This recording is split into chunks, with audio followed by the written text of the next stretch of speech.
Every second that passes is a piece of your life that will never return. Napoleon Hill once said, "Time is not money. Money can be replaced. Time can never be replaced." And yet, most people treat time like it's endless, as if tomorrow is guaranteed, as if years aren't slipping quietly through their hands. Today, you're going to learn how to master your minutes, the very building blocks of your future, so you can stop drifting and start directing your destiny. Because the truth is simple: winners protect their time, wanderers waste it. Think about it.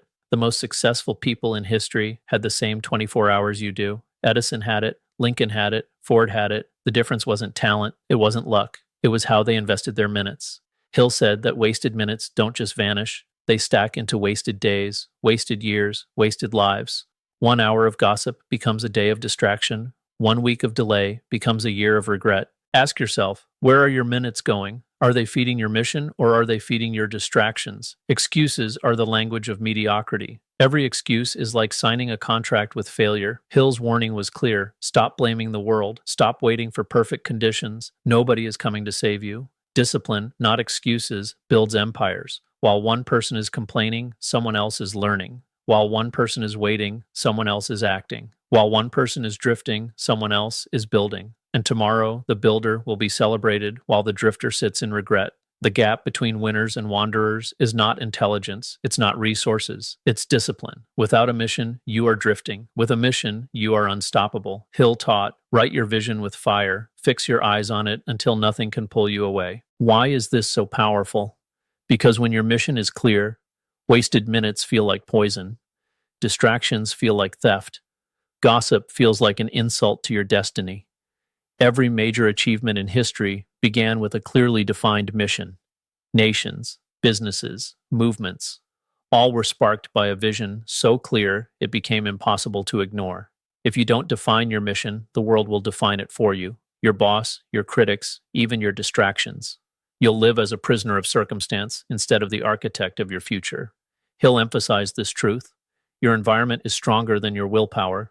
You can have the strongest intentions in the world, but if your environment is poisoned, your progress will rot. Walk with the lazy, and you will learn their pace. Walk with the doubters, and your dream will suffocate. Walk with gossipers, and your focus will disappear. Every conversation you allow, every person you let influence you, is either sharpening you or destroying you. That's why Hill urged us to ruthlessly cut out time drainers. Surround yourself with people who push you higher, who demand more of you, who make you uncomfortable with comfort.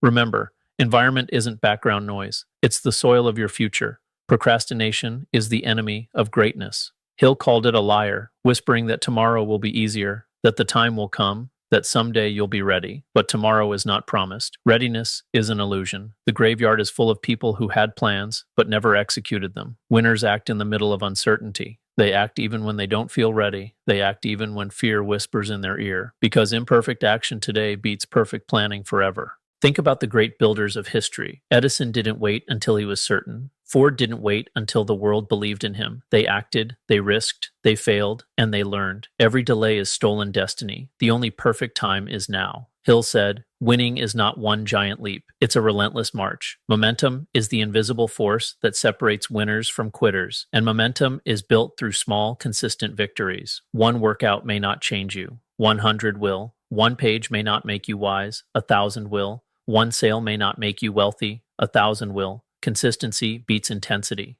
Anyone can sprint for a day. Few can march every single day. And once momentum is built, it becomes harder to stop than to continue. Obstacles that once felt impossible suddenly feel small. What was once heavy becomes light.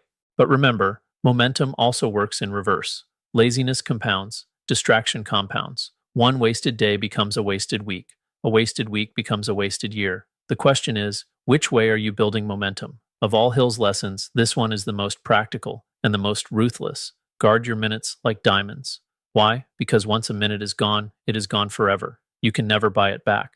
Winners plan their days. They carve out sacred blocks of focus. They ask, before every task, does this move me closer to my mission or away from it? If it builds the mission, they do it with intensity. If it doesn't, they cut it without mercy. The average person will fight desperately to protect a few dollars, but casually waste hours on gossip, scrolling, or meaningless distraction. Hill called this insanity. Minutes are seeds. Plant them wisely, and they grow into forests of achievement. Throw them away, and you harvest only regret. Hill often repeated, "Association is destiny. Show me your circle, and I'll show you your future. The wrong circle will steal your minutes, kill your momentum, and poison your vision. The right circle will multiply your discipline, sharpen your focus, and accelerate your growth. This isn't cruelty, it's necessity. You do not owe your life to people who waste it. Winners are ruthless about who earns the right to their time. Sometimes that means walking alone, so you can later walk with the right people. So here's what Napoleon Hill wanted us to understand. Cut excuses, build discipline, define your mission with conviction, protect your environment. Act now, not later. Build momentum through small wins. Guard your minutes like treasure. Your future isn't built in years, it's built in minutes. Excuses or execution, comfort or progress, time wasted or time invested. The choice is yours. The world does not reward the person who had the biggest dream. It rewards the person who stopped wasting time and acted with discipline every single day. If you want to put this into practice, download the free time mastery worksheet linked below. It includes daily checklists and exercises to help you cut excuses, act now, and build momentum that cannot be stopped. Because when you master your minutes, you master your destiny.